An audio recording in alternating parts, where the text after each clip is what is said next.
Hi students, 12th class chapter number 13 running में है vector. इसके 3 वीडियो कंप्लीट हो चुके हैं। क्वेश्चन नंबर 7 मैंने बेसिक लास्ट वीडियो में अच्छे से क्लियर कर दिया था। मैंने बता दिया था कि इस चैप्टर से एग्ज़ाम के अंदर 4 क्वेश्चन पूछे जाते हैं। Question number 7 very very important question है, ध्यान रखना। 3 नंबर में ऐसा क्वेश्चन 2012 में यानी कि 8 साल पहले भी आ चुका है ऐसा क्वेश्चन। तो देखिए बेटा, वो क्वेश्चन कौन सा आया था वो भी हम राइट कर देंगे, लेकिन पहले हम आपको एक क्वेश्चन समझाएंगे और फिर वो क्वेश्चन राइट करेंगे, वो आप सेल्फ करेंगे। ठीक है, तो सबसे पहले क्वेश्चन की लैंग्वेज पढ़िए। यदि 2 यूनिट वेक्टर, इकाई सदिश का मतलब unit vector, if 2 unit vector A vector and B vector between angle theta, उनके मध्य में कोण थीटा हो तो प्रूव करना है कि sine theta by 2 equal 1/2 magnitude A cap minus B cap. Cap का मतलब है यूनिट वेक्टर। तो ऐसा क्वेश्चन आए तो हम कैसे प्रूव करेंगे? तो हम राइट हैंड के पास जाएंगे जहां मापांक लगा होगा, मैग्नीट्यूड लगा होगा। ये क्वेश्चन हल करने की पहचान बता रहा हूं, ठीक है। तो आप उसको राइट करेंगे। पहले तो अकॉर्डिंग क्वेश्चन लिख देंगे कि ए वेक्टर और बी वेक्टर कैसे हैं, इकाई सदिश हैं। इसका मतलब है इनका मापांक 1 होगा, ऐसा क्वेश्चन में दिया गया है कि ए का मापांक मैग्नीट्यूड 1 होगा। क्यों होगा? क्योंकि यूनिट वेक्टर हैं। यूनिट वेक्टर वो होते हैं जिसका परिमाण 1 होता हो, जिसका मैग्नीट्यूड 1 होता हो, वो होते हैं यूनिट वेक्टर। ठीक है, तो हमने ये कैसे लिखा बेटा? फर्स्ट लाइन से लिखा है। अब हम राइट कर रहे हैं ए कैप माइनस बी कैप। हम इस पर स्क्वायर लगा देते हैं, लास्ट में स्क्वायर को हटा देंगे। तो स्क्वायर जब लगाते हैं तो इसका मतलब होता है ये 2 टाइम आपको डॉट में लिखना होगा। ऐसा मैंने लास्ट वीडियो में बताया था, आपको अलग से फिर समझा रहा हूँ। ए वेक्टर का मैग्नीट्यूड का स्क्वायर का मतलब होता है बेटा ए वेक्टर डॉट ए वेक्टर। ये मैंने आपको पीछे समझाया था, याद आ गया? किसी भी वेक्टर के मैग्नीट्यूड का स्क्वायर हो, इसका मतलब है वो आपस में डॉट है 2 बार। ए डॉट ए, क्योंकि यहाँ ए है, यहाँ बी होता तो बी डॉट बी, यहाँ सी होता तो सी डॉट सी, यहाँ है A cap minus B cap, इसलिए ये ब्रैकेट इस ब्रैकेट से डॉट होगा। तो बताओ, ये स्टार्टिंग वाली लाइन में आ गई। अब आपको प्रॉब्लम नहीं आएगी, अब आपका 100% ये आंसर आ जाएगा। अब चलते रहना, बस स्टार्टिंग ही करना है क्वेश्चन को।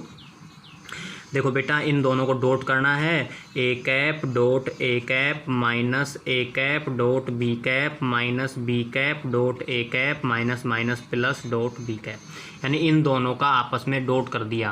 पहले ए से डॉट किया, फिर बी से किया, अब भी जानते हैं। और ये ए डॉट ए का देखो ये लिखा हुआ है, इसका मतलब है ए कैप का square. A dot B, B dot A, दोनों माइनस के हैं, 2 लगा दो, लिख दो A cap dot B cap plus यहाँ बी और बी आ गया तो बी कैप के मैग्नीट्यूड का स्क्वायर। और इसका मान 1 है क्योंकि लिखा हुआ है इसका मान 1 है, तो 1 का स्क्वायर 1 हो गया माइनस 2। डॉट का फॉर्मूला क्या होता है? ए वेक्टर का मैग्नीट्यूड बी वेक्टर का मैग्नीट्यूड कोस थीटा प्लस इसका मान 1। मालूम पड़ गया बेटा? इसकी जगह मैंने ये कैसे लिखा, ये मैंने लास्ट वीडियो में फॉर्मूला बताया था कि A dot B is equal to होता है ए वेक्टर का मापांक बी वेक्टर का मापांक कोस थीटा। ठीक है, वो फॉर्मूला मैंने यहाँ लगा दिया है। तो देखो बेटा, 1 और 1 कितना हो गया? 2 माइनस 2, इसका मान भी 1, इसका भी 1, और बच गया कोस थीटा। ये हमारे पास आ गया 2 माइनस 2 कोस थीटा। 2 हमने कॉमन लिया, taking common 1 minus cos theta. और हमने बता रखा है कभी भी कोस के पास 1 आता हो 100% 1 कैंसिल वाला फॉर्मूला राइट करेंगे 11th क्लास को से। 1 काटने वाला, बोलो 1 minus 1 plus 2 sine square theta by 2। 11th class से लगा दिया है कोस थीटा का फॉर्मूला। 1 से 1 कैंसिल हो गया, 2 2 जा 4 साइन स्क्वायर थीटा बाई 2। और यहाँ चल रहा है A cap minus B cap के मैग्नीट्यूड का स्क्वायर। हम स्क्वायर हटाना चाहते हैं तो ये 2 हो जाएगा और ये स्क्वायर कैंसिल हो जाएगा। तो देखिए, एम्प्लाइज ए कैप माइनस बी कैप का मैग्नीट्यूड 2 साइन थीटा बाई 2। हमको आंसर चाहिए साइन थीटा बाई 2। ये 2 कहाँ जाएगा, इधर डिवाइड में जाएगा, तो 1/2।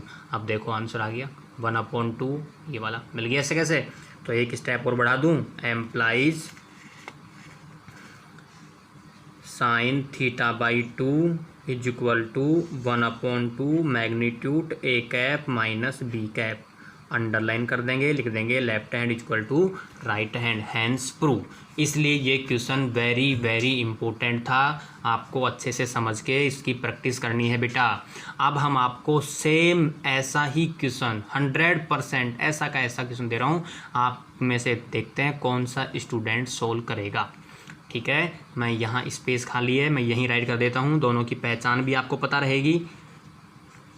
फर्स्ट लाइन तो ये ऐसे कैसे है, यहाँ चेंज करूँगा, cos theta by 2 is equal to 1/2 magnitude A cap plus B cap का मैग्नीट्यूड। देखो हमने आपके सामने एक क्वेश्चन और राइट कर दिया है बेटा।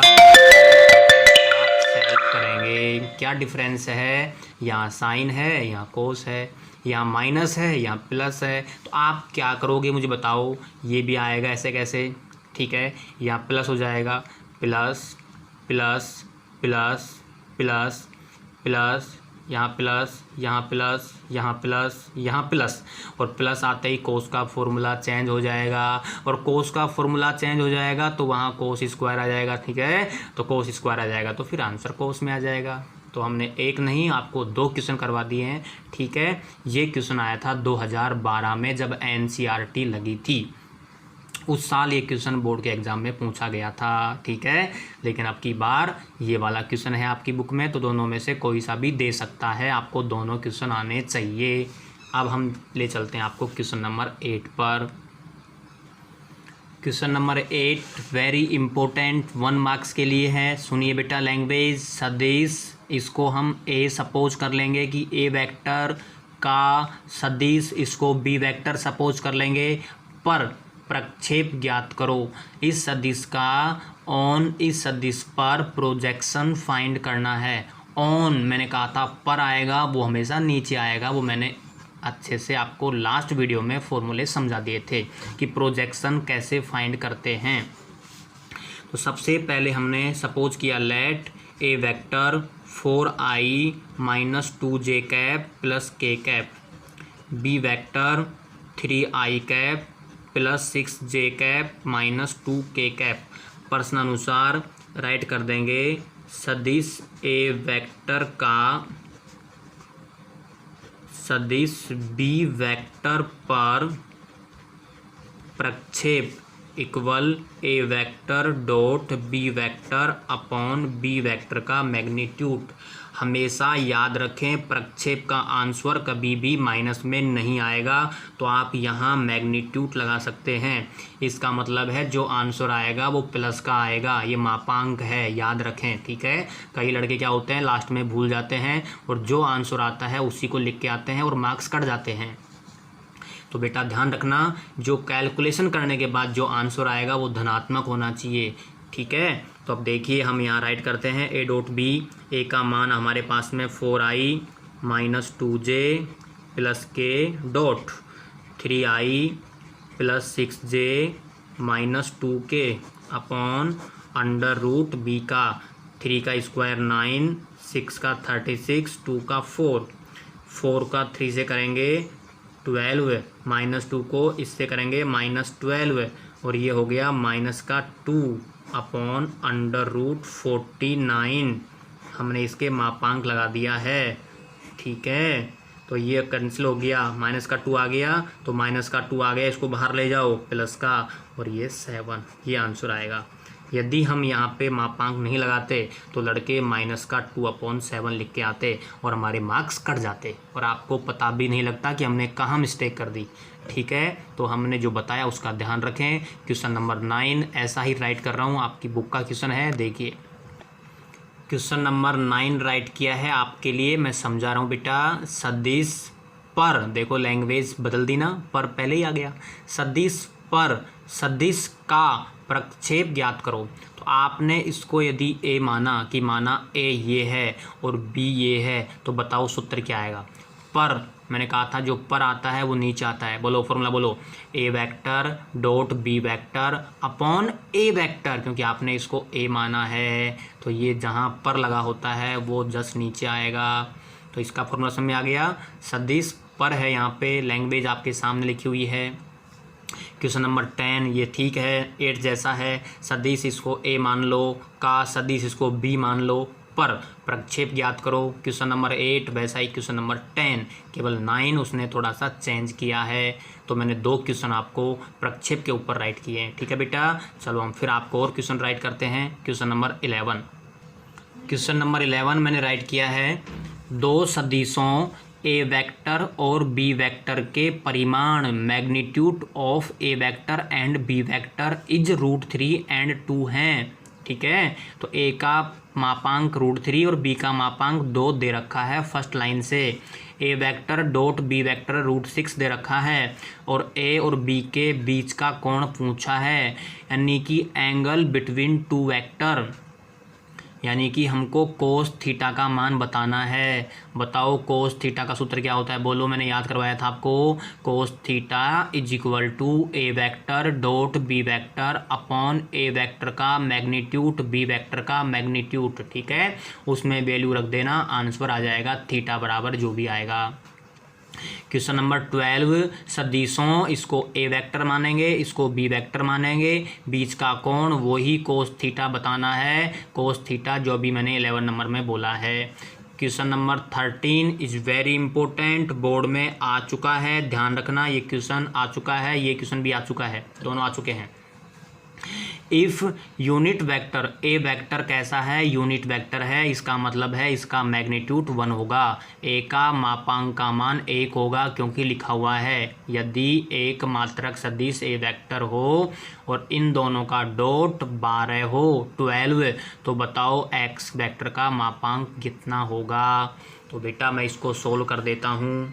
देखिए सबसे पहले तो अकॉर्डिंग क्वेश्चन ए वेक्टर का मापांक 1 है, दे रखा है। फिर राइट करेंगे X vector minus A vector dot X vector plus A vector is equal to 12 implies dot, आप जानते हो एक्स का ब्रैकेट में डॉट करेंगे तो X dot X plus X dot A, फिर करेंगे ए का A dot X minus A dot A is equal to 12 यानी 12।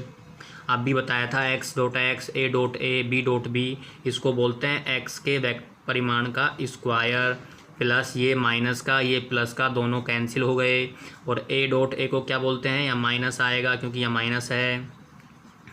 ए डॉट ए का मतलब है एक मैग्नीट्यूड का स्क्वायर इज इक्वल टू 12।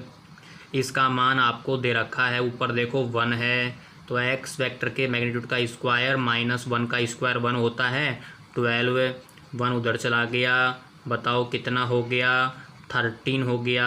इसलिए एक्स वेक्टर का मैग्नीट्यूड आ गया √13 अंडरलाइन। ये क्वेश्चन भी आ चुका है, रिपीट हो सकता है, ध्यान रखना। ठीक है बेटा, तो मैंने इस वीडियो में आपको कितने क्वेश्चन कर दिए, 6 क्वेश्चन कर दिए ना। तो आप इन क्वेश्चनों को आप पहले रफ में और फेयर में राइट करके रेडी रखें, फिर हम आपको नेक्स्ट वीडियो में और क्वेश्चन देंगे, यानी कि पॉइंट 2 कंप्लीट हो जाएगी, पॉइंट 3 स्टार्ट कर देंगे। ठीक है, आप बुक में देख के एग्जाम्पल और भी एक्स्ट्रा सोल्व कर सकते हो बेटा।